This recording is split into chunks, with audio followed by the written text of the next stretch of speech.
அஸ்ஸலாமு அலைக்கும் வரஹ்மத்துல்லாஹி தஆலா வபரகாத்துஹு நஹ்மதுஹு வ நுஸல்லி அலா ரசூலிஹில் கரீம். முஹர்ரமினுடைய 10வது நாளான ஆஷுரா நாள் இன்றைய மக்ரிபிலிருந்து துவங்குகிறது.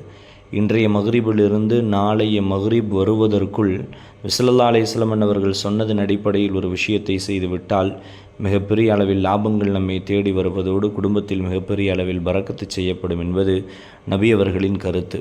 பொதுவாகவே இந்த நாளில் பாதுகாக்கப்பட்ட மூசா அலைஹிஸ்ஸலாம் அவர்களை கொண்டாடிய அந்த யூதர்களை பார்த்து நபியவர்கள் சொல்வார்கள், உங்களை விட மூசாவை கொண்டு மிக தகுதியானவர்கள், உரிமை உள்ளவர்கள் நாங்களே என்பதாக சொல்லி காட்டுவார்கள். இந்த நாளினுடைய ஒரு நாள் நோன்பிற்கு நபியவர்கள் ஒரு வருடத்தின் பாவங்கள் மன்னிக்கப்படுவதை எதிர்பார்க்கிறேன் என்பதாக சொல்லியிருக்கிறார்கள். அப்படிப்பட்ட சிறப்பு வாய்ந்த இந்த நாளிலே எந்த ஒருவர் தன் குடும்பத்திற்காக விசாலமாக செலவு செய்கிறாரோ, நபியவர்கள் சொல்லுவார்கள், மன் வஸ்ஸஅலா அஹ்லிஹி யௌம ஆஷுரா, ஆஷுராவின் நாளில் யார் தன் குடும்பத்திற்காக செலவை விசாலமாக்குகிறாரோ, ஹலாலான செலவுகள் விசாலமாக செய்கிறாரோ, வஸ்ஸஅல்லாஹு அலைஹி சாயிர சனத்திஹி, அல்லாஹ் அவருக்கு ஏனைய வருடத்தின் ஏனைய எல்லா நாட்களையும் செழிப்பானதாக விசாலமானதாக ஆக்குகிறான் என்றார்கள் கண்மணி ரசூலுல்லாஹி ஸல்லல்லாஹு அலைஹி வஸல்லம்.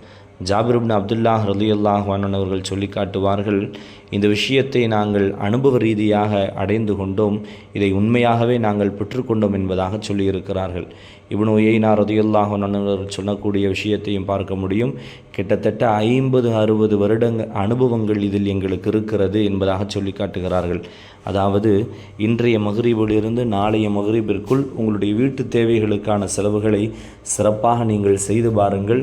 அல்லாஹ் நிச்சயமாக நம்மின் வரக்கூடிய வருடங்களில் உண்டான எல்லா செலவுகளுக்கான பொருளாதாரங்களையும் அல்லாஹ் நிறைவாக கொடுத்து விடுவான். மட்டுமல்ல, குடும்பத்திற்கு மட்டுமல்ல, தெரிந்தவர்கள் தேவையுள்ளவர்கள் என நம்மை எதிர்பார்ப்பவர்களுக்கும் நிரப்பமாக இன்றைய நாளில் உதவி செய்து பாருங்கள்.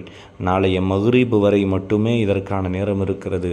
நிரப்பமாக இந்த நல்ல காரியத்தை செய்து பாருங்கள். அல்லாஹ் வருடங்களில் பரக்கத்து செய்வதை சஹாபாக்கள் அனுபவ ரீதியாக சொல்லி காட்டியதைப் போல நாம் அனுபவிக்க முடியும். அல்லாஹ் அனுபவிக்கும் நல்ல நசீபை தந்தருள் புரிவானாக. வருடங்கள் முழுவதையும் அல்லாஹ் செழிப்பாக ஆக்கி அவன் கொடுத்ததை கொண்டு மட்டுமே போதுமாக்கி வாழ்ந்து வாழ்க்கையில் எந்த சூழலிலும் பிறர்களிடத்திலே கையேந்தாமல் நம்மை பாதுகாத்தருள் புரிவானாக. ஆமீன். அஸ்ஸலாமு அலைக்கும் வரஹ்மத்துல்லாஹி தஆலா வபரகாத்துஹு.